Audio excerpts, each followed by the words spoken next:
Okay, great session. So we'll move on to the next session with Dr. Al Benson. Thank you. Go for it. He is a professor of oncology at Northwestern University, and he's also on the medical advisory board for Debbie's Dream Foundation. And he is going to tell us about the NCCN Guidelines, which he is a leader in developing in terms of how we treat patients and based on what evidence. And he's going to go through that with us now. Thank you, Dan, and thank you, Debbie, and the foundation, and all of you for joining in today. The utilization of guidelines worldwide is becoming increasingly important, especially as we focus more and more about value of care delivered and the cost of care. And so guidelines are used not only to discuss value, they are important tools to inform both clinicians and patients alike, and increasingly are used by the insurance industry to reimburse for cancer care. So I think the most important reference I can give you today is nccn.org. That's our website for the National Comprehensive Cancer Network. It's free of charge. And there are a variety of aspects to the website, but importantly, it will give you access to every single cancer clinical guideline that the clinicians use, and I'll show you examples of that. But also, through the NCCN Foundation, we are now developing patient treatment guidelines. There are at least 16 online. Gastric is the newest one we're developing with the help of Debbie's Dream Foundation, and we hope that will be available next year. This just shows you the map. We are celebrating our 20th year. There are 26 member institutions, and these institutions, through their dues and extensive volunteer efforts, create these guidelines. And as you can see, there's good geographic distribution. So there's a lot of debate about what is an optimal guideline, and there are basically two types. One is a process map of integrated interventions over time, and that's what NCCN does. It's extremely comprehensive with the mission to provide a comprehensive look as to what is available currently for appropriate cancer care. Now, there's another type, which is a systematic review, which is an exhaustive review, usually of a single issue. So it might be a surgical issue or liver-directed therapy, something like that. And this can take months and months and months in terms of that review.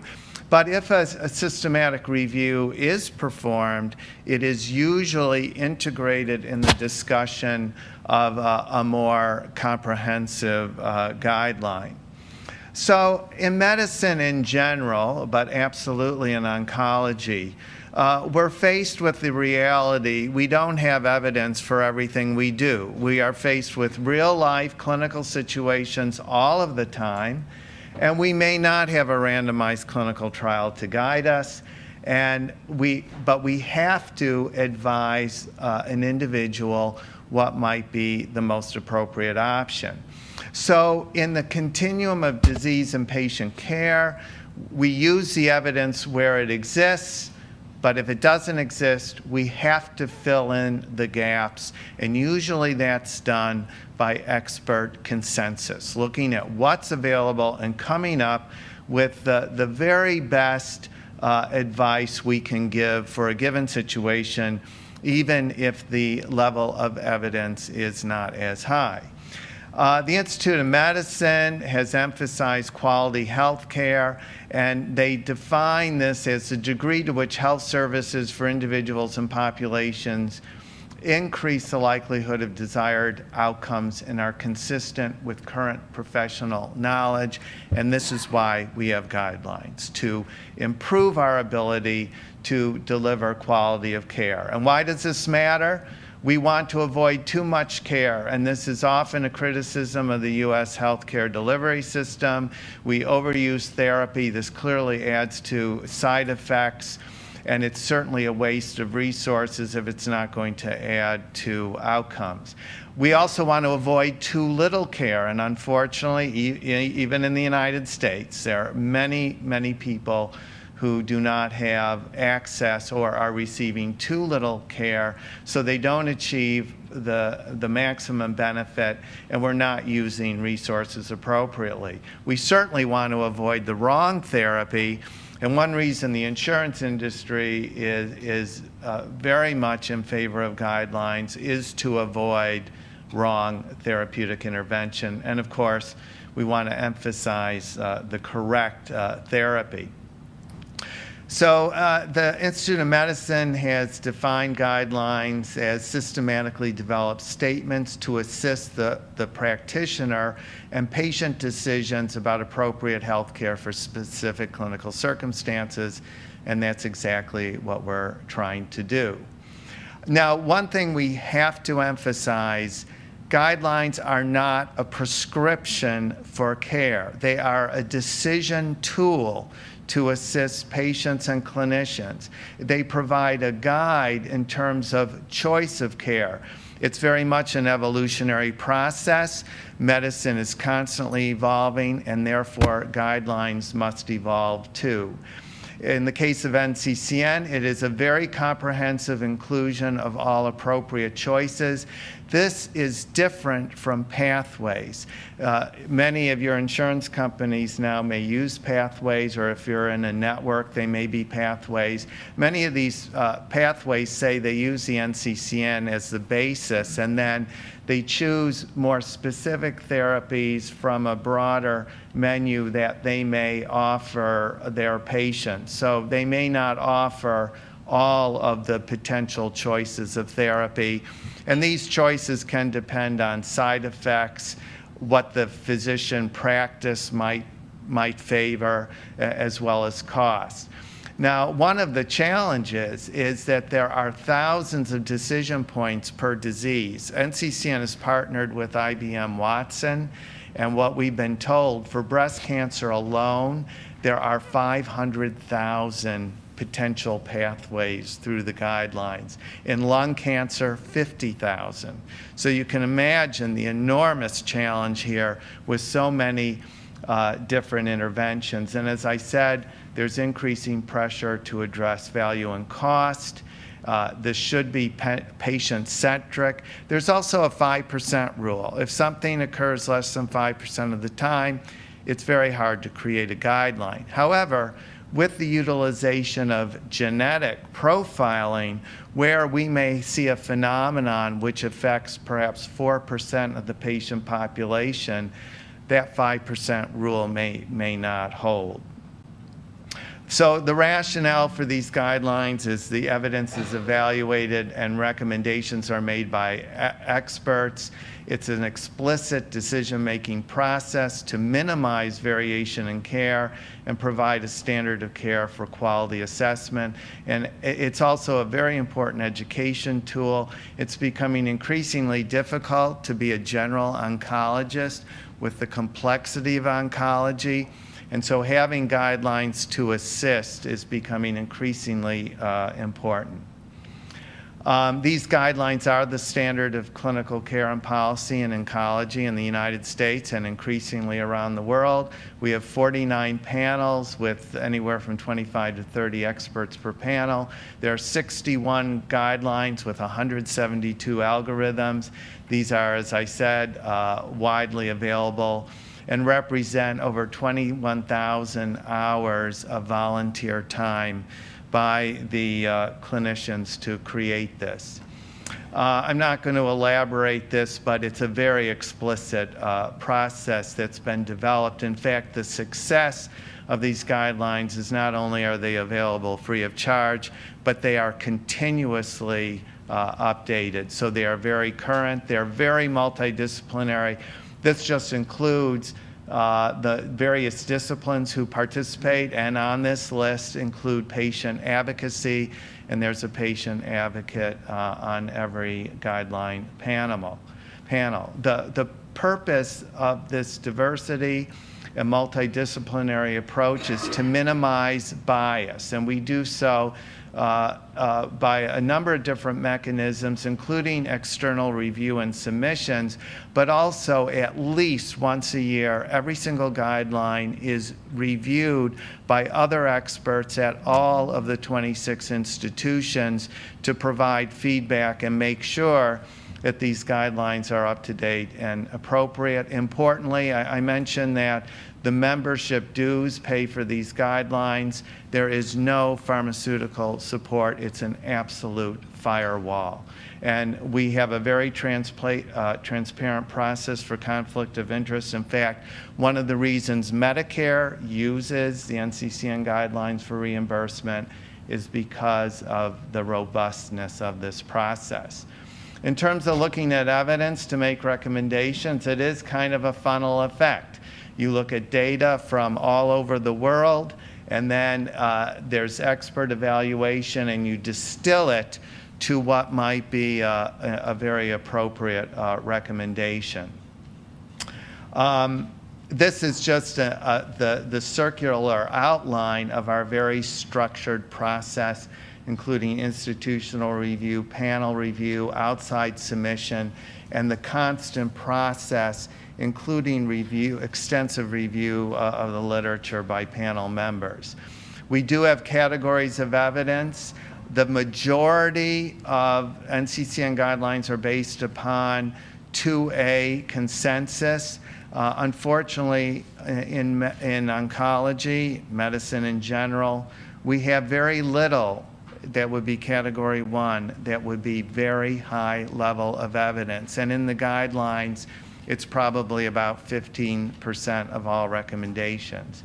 In looking at the literature, you can see there's some diseases where there's lots of literature to inform the guidelines. And if you can see it, gastric is kind of in the middle there in terms of the literature, and so in cases where, especially as you get near the bottom there of that list, consensus can become increasingly important. I said that guidelines are not prescriptive, so they're applicable to most but not all patients. So individual clinical situations are important to determine the appropriateness of recommendations. This includes other medical conditions, the overall patient status, and certainly patient choice. This just shows you here the continuum. So with the guidelines, we start even in terms of prevention and go all the way through treatment strategies, survivorship outlines, and even for cases where best supportive care or hospice is the most appropriate option. There are considerable strengths in guidelines in this case where they're updated constantly, multidisciplinary, breadth of recommendations to support individualized therapy, but there are also weaknesses. As I said, we often lack high-level data for questions. There's often little guidance for choosing among therapies because for many diseases, there are multiple treatments that might be appropriate, and how do you choose the best one for that individual person? And they also assume that there are available resources to support the therapy. We also stress clinical trials. Across every single algorithm, a clinical trial is always an important consideration for patients.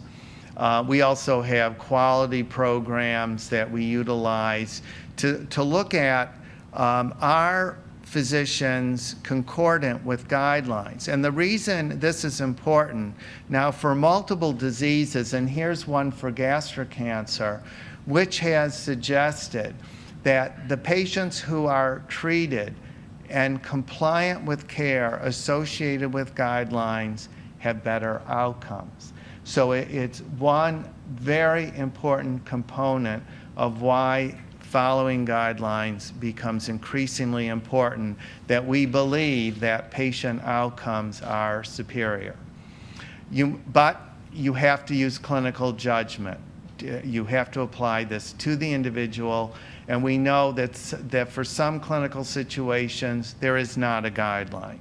And the clinician's best judgment and advice is what's critical in those situations.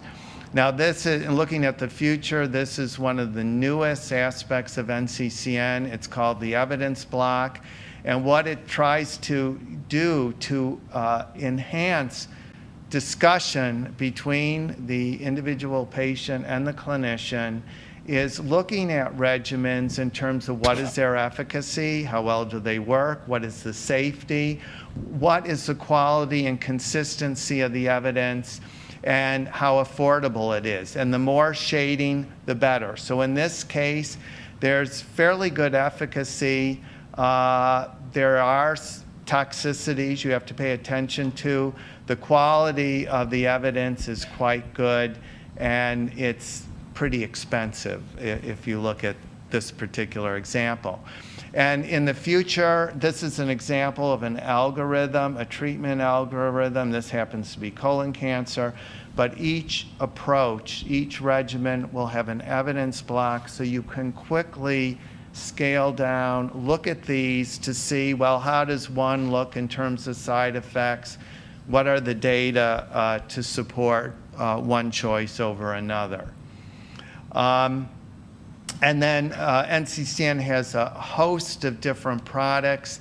And what I'm going to do is very quickly just go through a series of slides giving you some examples of the patient treatment guidelines as well as gastric. So as I said, we don't yet have the gastric cancer patient treatment guidelines, but we do have esophagus, and there are many, many similarities here. And the way this works, there's a discussion to begin how do you use this resource to enhance your understanding of the disease, and it's heavily referenced in terms of important components like cancer staging, preparing for treatment, overview of treatments, and so forth.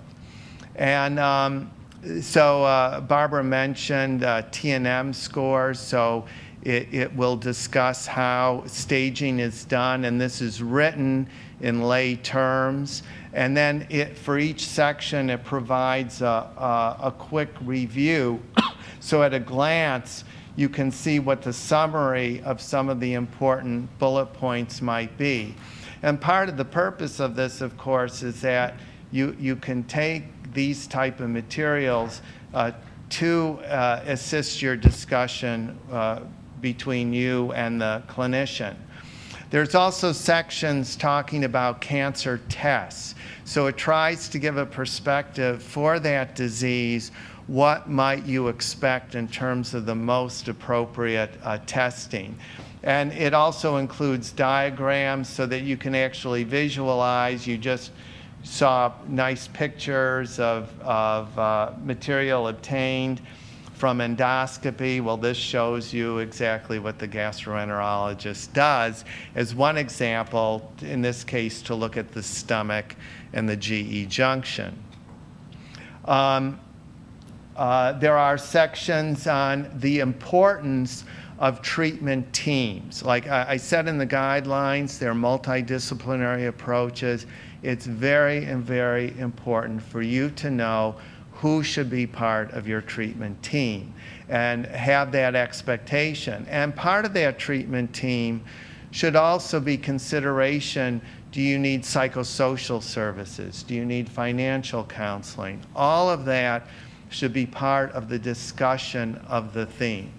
There's also a discussion now in this case, because we use trastuzumab in esophageal cancer, GE junction adenocarcinomas.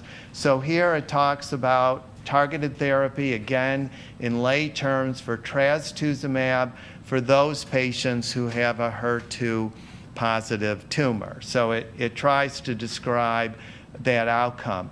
There's an important section on clinical trials. So it tells you the various phases of clinical trials. It will help your discussion as to, in your particular situation, should you be considering a phase 1 highly experimental trial, or are you a candidate for a phase 3 trial where there's already been extensive testing of a new regimen and now it's being compared to a standard of care? These are important discussions to have with the clinician, and again, then a review highlighting the points that have been made for that individual chapter. Then, now these are first-line treatments for metastatic patients, so in this case, this would apply to gastric cancer because the regimens we use in esophageal cancer are by and large the same in gastric cancer. So you can see here it gives a comprehensive list of what treatments are considered for people who've not been exposed to chemotherapy before and have metastatic disease.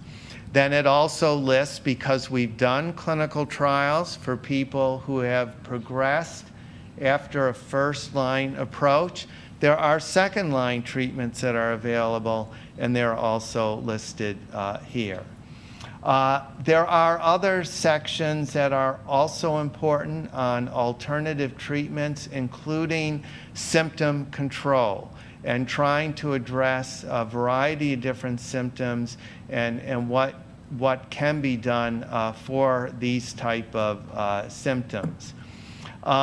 This is an important section. It talks about performance status. When we make treatment decisions, the functional characteristics of a person in terms of how active they are and so forth are critical, because performance status time and time again has been linked to ability to tolerate therapy as well as the ability for the treatment to actually work for that individual.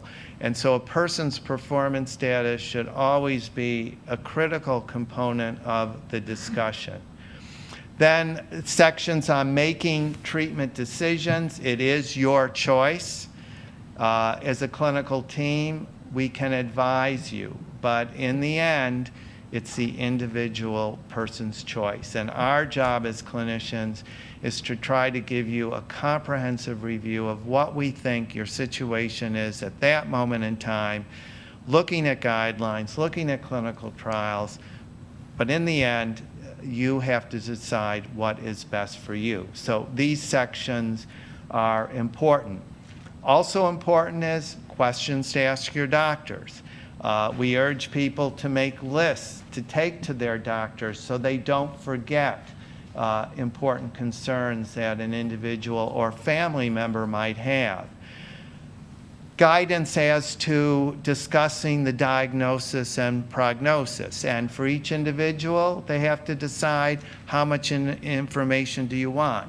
We have some individuals who say, I don't want to hear prognosis. I just want to move forward and get on with treatment, where there are others who want very, very extensive detail about what we know about the disease. And this is something that needs to be understood up front. What are my options? And these give a number of discussion points to guide you in terms of making options. And what does each option require of me? And here are also important discussions. And also about what is the experience. You can ask your doctor, do they know what they're really doing here?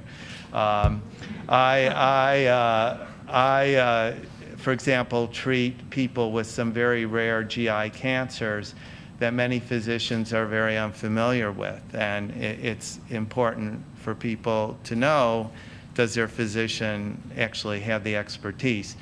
And we do hope that with guidelines, this will help everybody, even understanding rare diseases. And I'm just going to conclude just showing you some examples of what the clinicians routinely use in terms of these guidelines and how they're structured. Now, for each guideline, at the end, there's an entire multi-page discussion.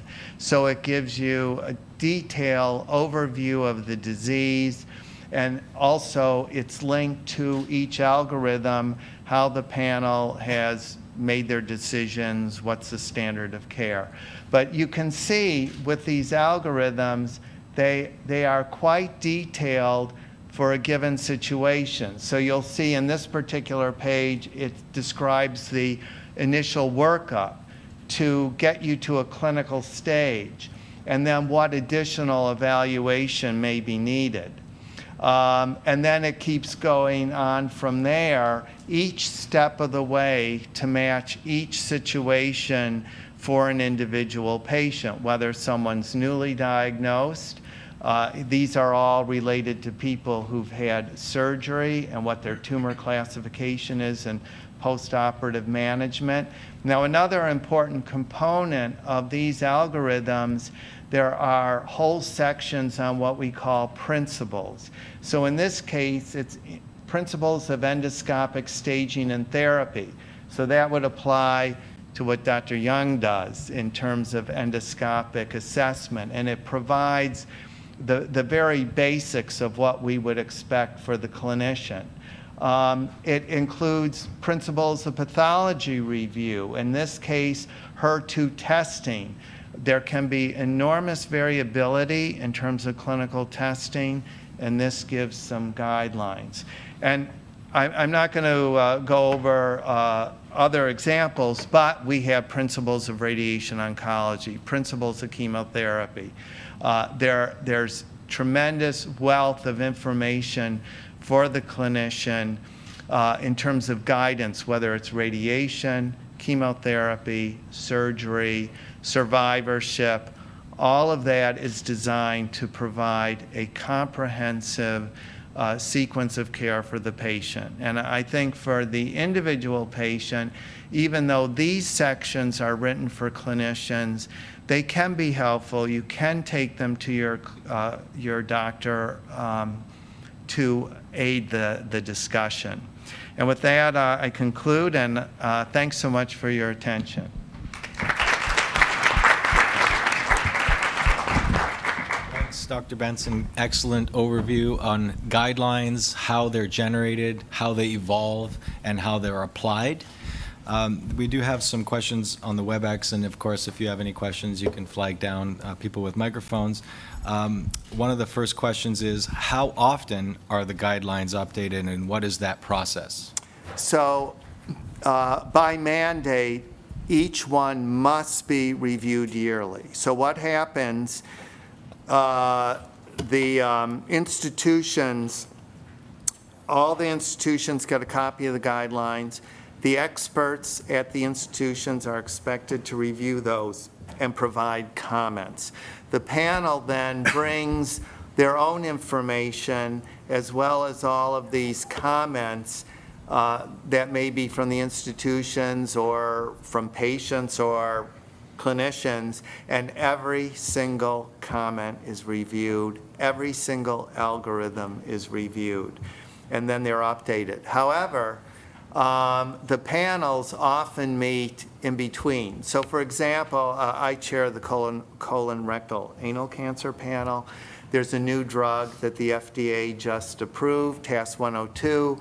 The panel immediately met, reviewed the data. There was slide presentations, full discussion of the data, and the panel felt it should be included. So it's included. It's now on the web. The one great advantage of a web-based system is you can update it instantly. And so the value of these guidelines, which is a distinction from most other guidelines, is they represent state-of-the-art, real-time therapy. They're constantly updated. Excellent. And a follow-up to that was, how are the multidisciplinary specialists considered to join the committee developing those guidelines? So it depends on the disease situation. So many diseases require radiation, surgery, medical oncology. Some require, like in our area of GI oncology, we need gastroenterologists, we need interventional radiologists, people who do, for example, liver-directed therapies. So we pull in the people that are specific for a disease. So for example, if you're on a leukemia panel, you're not going to have a gastroenterologist on that panel. So you look at which experts are involved with the care of people for that given situation.